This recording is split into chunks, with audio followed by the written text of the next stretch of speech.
Hi, I'm Dr. Gary Nelson. Hopefully you've seen our video, Teens Surviving the Storm, that we posted on YouTube about 2 years ago. It's a video about teen depression, this awful illness that many teens, unfortunately, in our country are suffering from. It was 2 years ago that I brought some youth with me to this very cemetery and we made our movie, and since it's been on the internet, it's been seen by thousands of folks and we've had lots of contacts. I'd like to speak to the parents for just a few moments.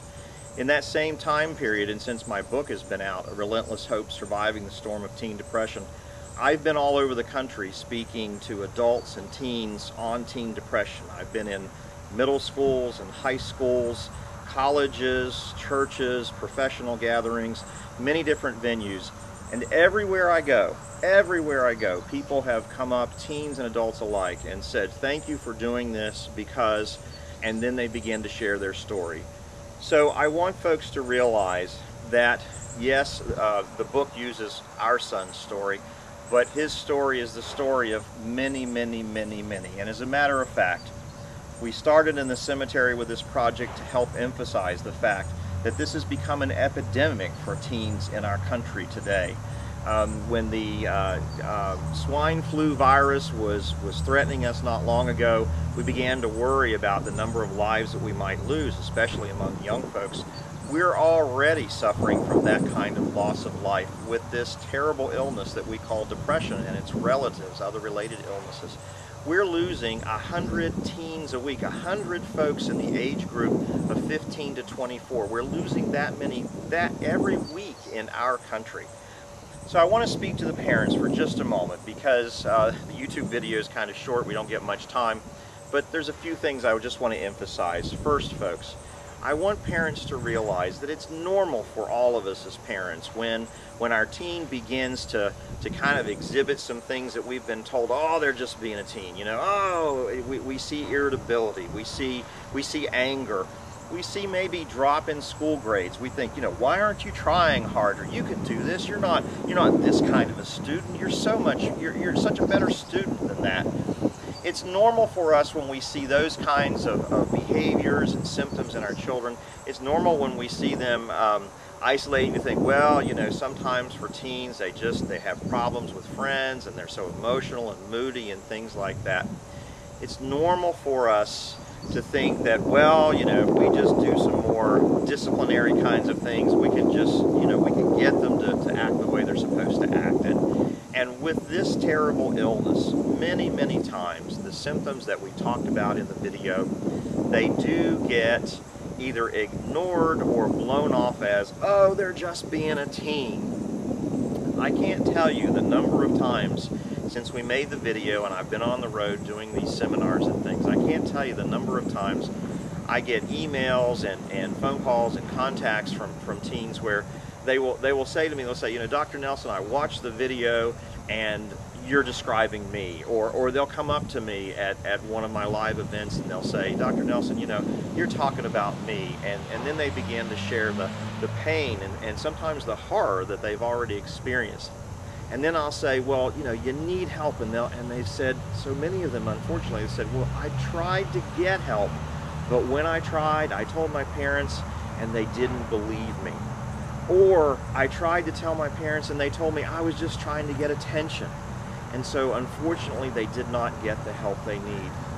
And then, in addition to that, unfortunately, I get contacts from teens and when I will say to them, look, okay, you've said you think that you're suffering from this. Well, you've got to get help. And I always tell them, look, you got to tell your parents. You got to share this with your parents because you're going to need their help to get help. And they're part of this healing for you. So it breaks my heart then when I have a teen that will write me back and say, I can't tell my parents. And then I suggest that they look for another adult to try to speak with first and then share it with their parents. But I'm speaking to you parents because there is so much pain and suffering going on amongst our teens today that is caused by depression and related illnesses like anxiety and bipolar disorder. And the good news is that there is healing, there is hope. There are professionals who can help guide you and your family in finding the road to healing. So parents, I just want you to know that you're not alone. Many of us as parents have been through this. I've been through this with many parents as a professional. You're not alone. And one of the most important things to remember is that even sometimes when you're doing your best, you're doing everything you know to do as a parent in helping your child, sometimes this illness is so awful that you may not see even immediate results, or you may not see the kinds of results that you want.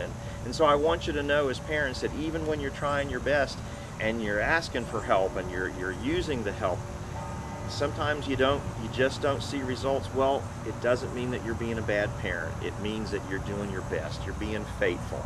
And that's what you want to do.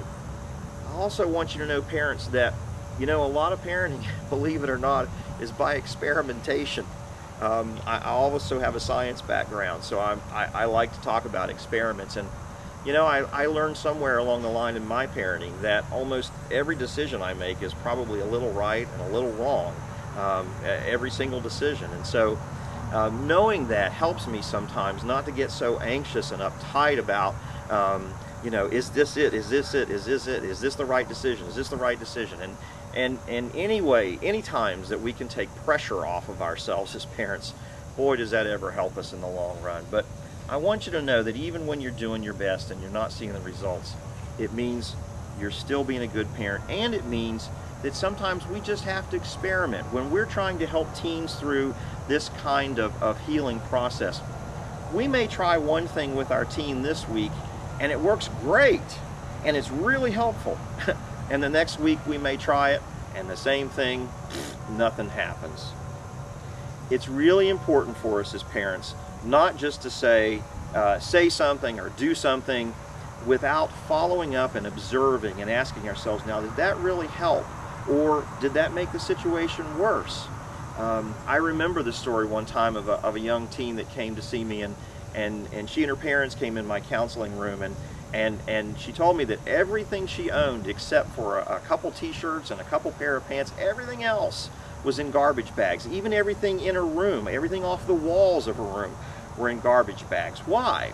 Because every time she did something wrong, her parents took something away until they literally were at the point they had nothing else to take away. And that's why they were there to see me. And I was kind to the parents. I waited until the teen left the room, and then I just looked at the parents and said, taking something away is not necessarily a bad way of parenting. Sometimes it can really work. You take something away, you remove it, you give the child clear expectations for how they're going to change their behavior to get that back, and you go with that, and it can work. But in this case, I looked at the parents and I said, well, okay, I get it, you've been taking things away, but has it worked? And they just kind of looked at me sheepishly because they realized, no, it really hadn't worked. So they hadn't been really following through on the experiment to find out, to ask, does this kind of intervention really help our child? Is it something that is helping us to accomplish what it is that we're trying to accomplish? Or is it making the situation worse because it's destroying and eating away at the relationship that we have with our child?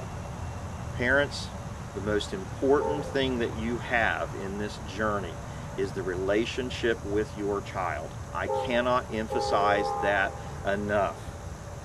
That relationship is critical to help your child through what may be literally a life and death struggle.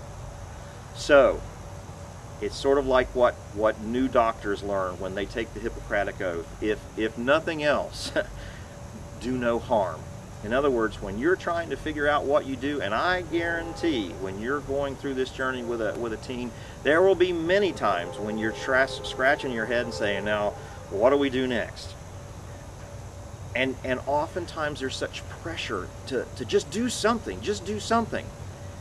But if you step back from it and it turns out that it's something that may hurt the relationship between you, be very careful, because that relationship is critical. So even if you don't know what to do, just don't do something that will cause more hurt, and that's a step in the right direction.